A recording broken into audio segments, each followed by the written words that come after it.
আসার পরে ভাবে যে আমি ইটালি, ফ্রান্স, স্পেন, জার্মান ওই দেশে যাই।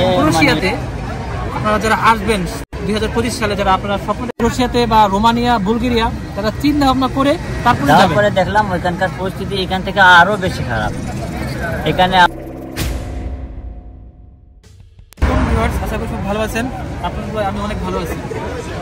তো আমি আজকে একটা জিনিস আপনাদের মাঝে শেয়ার করবো, সেটা হচ্ছে ক্রোয়েশিয়াতে আপনারা যারা আসবেন 2025 সালে, টার্গেট হচ্ছে কি সেন্ট্রাল ইউরোপে, ফ্রান্স, জার্মান, স্পেন, ইতালি, এই দেশগুলোতে আপনাদের টার্গেট বেশি থাকে। কারণ কি, আমরা সবাই জানি বাংলাদেশ, মানে যখন আমরা বাংলাদেশ থাকি তখন আমরা ভাবি ইটালিতে অনেক ভালো স্যালারি, ভালোভাবে থাকা যায়, আপনার অনেক টাকা ইনকাম করা যায়। এখানকার বাস্তব যে অভিজ্ঞতাটা, সেই বাস্তব অভিজ্ঞতাটা আমি শেয়ার করবো। ইমরান ভাই, আপনার পরিচয় যদি দিতেন একটু। আসসালামু আলাইকুম, আমার নাম ইমরান। আমি এই ক্রোয়েশিয়াতে অলরেডি 6-7 মাস হয়ে গেছে। আমি এখানে আসার পরে অন্যান্য লোকেদের মতো ইটালিতে চলে গেছিলাম। ইটালিতে চলে গেছে। এখানে অনেক ভালো পজিশন ছিল আমার, কিন্তু আমি সেটা মনে করছিলাম না, এটা ভালো না। ইটালিতে চলে গেছি যাতে আরো বেশি ইনকাম করতে পারি। যাওয়ার পরে দেখলাম ওইখানকার পরিস্থিতি এখান থেকে আরো বেশি খারাপ। এখানে আমার টিআরসি ছিল, আমি লিগেল, ইউরোপের যে কোনো দেশে যে কোনো মুহূর্তে মুভ করতে পারি, ঘুরতে পারি। আর ওইখানে যাওয়ার পরে আমি ইলিগেল। তখন বিষয়টা, এরপরে এখানে আমি বাইক ড্রাইভিং করতে পারি, কার চালাতে পারি, কোনো সমস্যা নাই। বাংলাদেশে ড্রাইভিং লাইসেন্স এখানে শু হয়, ওই দেশগুলোতে শু হয় না। তো ওই দেশগুলোতে আসলে অনেক কঠিন একটা বিষয়, যে কারণে আমি ওই দেশে থাকি না, চলে আসছি এখানে। ইনশাল্লাহ এখানে অনেক ভালো আছি। এখানকার লোকেরা অনেক মিশুক, দেবা, যারা এখানে আসার পরে ভাবে যে আমি ইটালি, ফ্রান্স, স্পেন, জার্মান ওই দেশে যাই, মানে ইয়ে করে দেবো। আসলে ওইটা সেই রকম না, কারণ বাস্তবতা অনেক কঠিন।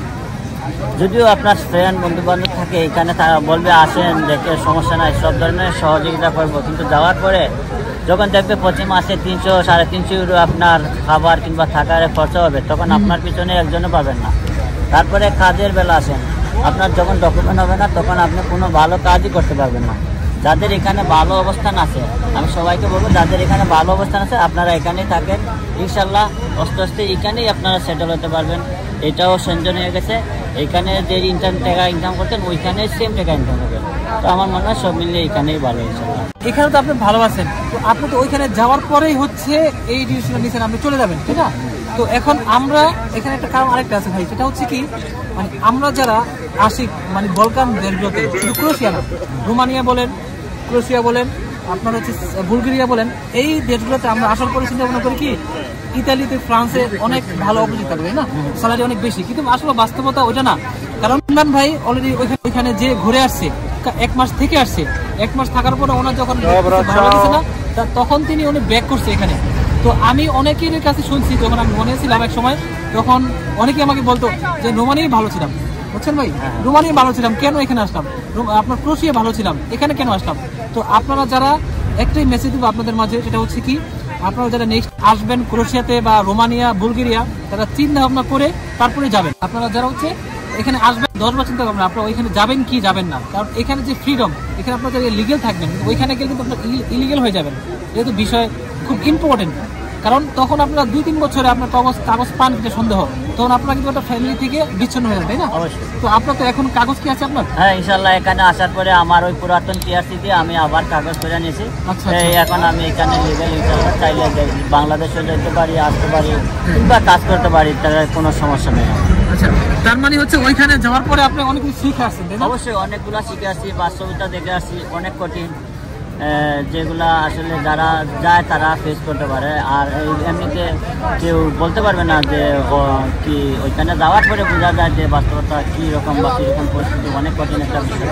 যারা এখানে আছেন, যাদের ভালো অবস্থা আছে, আমি বলবো যে আপনারা এখানে থাকেন এবং এখানেই কাজ করেন, ধীরে ধীরে ইনশাল্লাহ আপনারা সবাই সাকসেসফুল হতে পারবেন।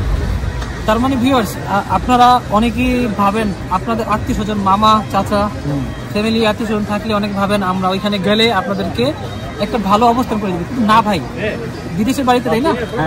বিশেষ করে বিদেশের বাড়িতে যা যেটা তারই করতে হয়। একমাত্র তারাই পারে যাদের কিনা অবস্থান একটু ভালো। কারণ কি, এখানে ধরেন একটা মানুষ আপনার স্যালারি পায় 1200-1500 টাকা, কিন্তু আরেকটা মানুষকে হচ্ছে সে জায়গা দিবে, একটা রুম ভাড়া আছে, এখানে খাওয়ার খরচ আছে, তাই না? 1-2 দিন পারবে, কিন্তু 1 মাস, মাসের পর মাস কিন্তু পারবে না ভাই। আরেকটা বিষয় হচ্ছে কি, যখন আপনারা যখন এই দেশগুলো থেকে বলকান দেশগুলো থেকে আপনারা যখন ইটালি সেন্ট্রাল ইউরোপে চলে যান, তখন কিন্তু আপনারা ইলিগাল হয়ে যাচ্ছেন। তখন তো আপনারা একটা টেনশন থাকে, কখন আপনারা কাগজ করবেন, কখন আপনারা দেশে যাবেন, কখন আপনারা কি করবেন। মানে একটা মানে আপনারা এখানে যাওয়ার পরই বোঝেন, যাওয়ার আগে কিন্তু একবার চিন্তা করেন না। তার মানে আমি অনেকেই বলি ভাই, আপনারা যারা যাবেন এই দেশগুলো থেকে মুভ করবেন, তারা হয়তো এক সপ্তাহের জন্য ওইখানে যে থেকে আসেন, তাই না? অবশ্যই। যেহেতু ভাই 1 মাস যে আসছে, 1 মাস থাকার পরেই হচ্ছে এখানে আমার ব্যাক করছে। তো আপনারা চাইলে ওইখানে সেন্টারের উপরে যে আপনারা 1 সপ্তাহ 2 সপ্তাহ 1 মাস থেকে তারপর আপনারা ডিসিশন নেন আপনারা যাবেন কিনা। হয়তোবা আমাদের কথা হয়তোবা নাও হতে পারে, তাই না ভাই? আপনারা যান, দেখেন, বাস্তবতা দেখে আসেন। যদি ভালো বুঝেন তাহলে থাকবেন, যদি দেখেন না ভালো না তাহলে আবার এখানে চলে আসেন। তো কারণ এখানে আপনার কার্ডের মেয়াদ থাকে কতদিন? এটা কোম্পানির উপরে বেস করে, কারো 2 বছর দেয়, কারো 1 বছর দেয়, এটা সম্পূর্ণ কোম্পানির উপরে। তো আশা করি যেহেতু এটা স্যাংশন হয়ে গেছে, অবশ্যই এগুলা সরকারের মাধ্যমে চলে যাবে, তখন আর ওইগুলা থাকবে না। যেবা যারা থাকবে অবশ্যই 2-1 বছরের ভিতরে এগুলা সব ঠিক হয়ে যাবে। অন্যান্য দেশের মতো এটা স্যাংশন, এখানেও ওই দেশগুলোর মতো রুলে চলবে ইনশাল্লাহ। এখন কোম্পানির আন্ডারে আছি, হয়তো আর 1 বছর পরে ওইটা কোম্পানির আন্ডারে থাকবে না, ওইটা গভর্নমেন্টের আন্ডারে চলে যাবে। তখন দেখা যাবে যে এবার যারা এখানে থাকছে ওদের জন্য ভালো একটা পয়েন্ট, সবচেয়ে বেটার হবে। তো আপনি কি ফুড ডেলিভারি করছেন এখানে? হ্যাঁ, এখানে ফুড ডেলিভারি করছি অবশ্যই।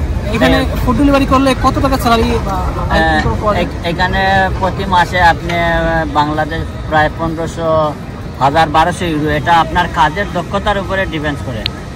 12-1500 করা যায়? 12-1500 করা যায়। 12-1300 যদি আপনারা ইনকাম করতে পারেন এখানে ফুড ডেলিভারি করে, তাহলে সেন্টারে যে আপনারা কি করবেন, তাই না? ওইখানে তো স্বাধীনতা নাই, কারণ এখানে তো আপনার স্বাধীনতা আছে, আপনার কাজ সব কিছু আছে। এখানে কষ্টটাও কম, সেন্টারের থেকে কষ্টটাও কম, কিন্তু অনেক কম। কারণ এখানে আপনি নিজের স্বাধীনতা কাজ করতেছেন, আপনি বাইক চালাচ্ছেন, যখন আপনার ভালো লাগে না আপনি বসলেন, রেস্ট নিলেন, যখন আপনার ভালো লাগলো কাজে করলেন। অন্যান্য জায়গায় রেস্টুরেন্টে হোক কিংবা অন্যান্য জায়গায় কাজ করেন, আপনার শরীর অসুস্থ, আপনি প্রথমে ছুটি চাইলেও নিতে পারবেন না। অনেক সময় অনেক জিনিসগুলো ফেস করতে হয়। ফুড ডেলিভারি কাজ হলো নিজের ইচ্ছা স্বাধীন, আপনার ভালো লাগে না বন্ধ করে কোথাও বসেন, রেস্ট নেন, চা খান, ঘোরাফেরা করেন, সমস্যা নাই। আপনার ভালো লাগবে আবার কাজ শুরু করেন। দেখা গেল এটা সম্পূর্ণ আপনার উপরে বেস করে। তো আচ্ছা, এখানে হচ্ছে আপনার ফুড ডেলিভারি করতে মোটামুটি ভালো টাকা ইনকাম করা যায়। তো এছাড়াও আপনার কি অন্য কাজের চাহিদা এরকম কীরকম? কনস্ট্রাকশনের কাজ আছে, ইলেকট্রিশিয়ান কাজ আছে, প্রিন্টারের কাজ আছে। যারা এগুলো জানেন অবশ্যই তাদের জন্য ভালো, এবং ওইগুলো তো আরও ভালো টাকা। যেখানে ঘন্টায় কাজ করে, যারা 60 টাকা, 6 টাকা, 6.5 টাকা, যাকে যেভাবে ম্যানেজ করতে পারে ওইটার উপরে। মানে মোটামুটি এখানে কাজের চাহিদা অনেক আছে, তাই না? কাজের চাহিদা ইনশাল্লাহ আছে, ভালোই অনেক আছে। 2025 সালে যারা আসবে, যারা এই ভিডিওটা দেখতেছে, আপনি তাদের উদ্দেশ্যে আপনি কি বলবেন? আমি বলতেছি আসলে ইউরোপে একটা ভাগ্যের একটা বিষয়। এখানে সবারই আসার স্বপ্ন থাকে, যারা স্বপ্ন দেখছে, আমি সবাই বলতেছি যে আপনারা সবারই আল্লাহ তাআলা মনের আশা পূরণ করুন। কিন্তু আপনারা এখানে আসার পরে যদি আপনাদের কোম্পানি যদি আপনাকে রিসিভ করে, তাহলে আপনারা এখানেই থাকেন, এখানেই কাজ করেন। আর অন্যান্য দেশে মুভ করার চিন্তাটা করবেন না, এমনিতে ঘোরাফেরা করতে পারেন, যাইতে পারেন, দেখতে পরিস্থিতি কীরকম দেখবেন, তারপরে আপনারা ডিসিশন নেবেন যে কী করবেন, এখানে থাকবেন কি থাকবেন না। তো ভিউয়ার্স, ইমরান ভাই থেকে শুনলেন এখানকার বাস্তব যেই সিচুয়েশনগুলো।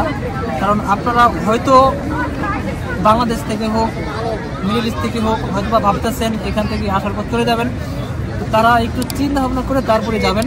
কারণ এখানকার যে বাস্তব অভিজ্ঞতাটা ইমরান ভাই শেয়ার করলো। তো ইমরান ভাই আপনাকে অসংখ্য ধন্যবাদ। তো ভিউয়ার্স, আমরা এই ভিডিওটি এখানে শেষ করব। সামনে কোনো ভিডিও আসা পর্যন্ত ভালো থাকবেন। আল্লাহ হাফেজ, আসসালামু আলাইকুম।